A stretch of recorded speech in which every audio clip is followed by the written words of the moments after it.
Aking ilawan, bahaging madilim. Kailangan ko na matutunan kung paano tanggapin ang buhay.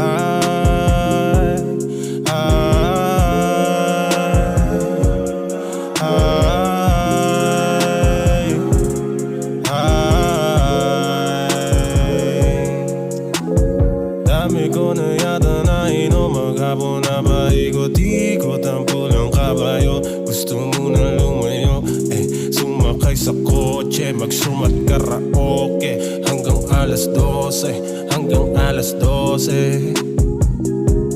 Ang dami ko na nainom, tapos may narinig na tunog. Yeah.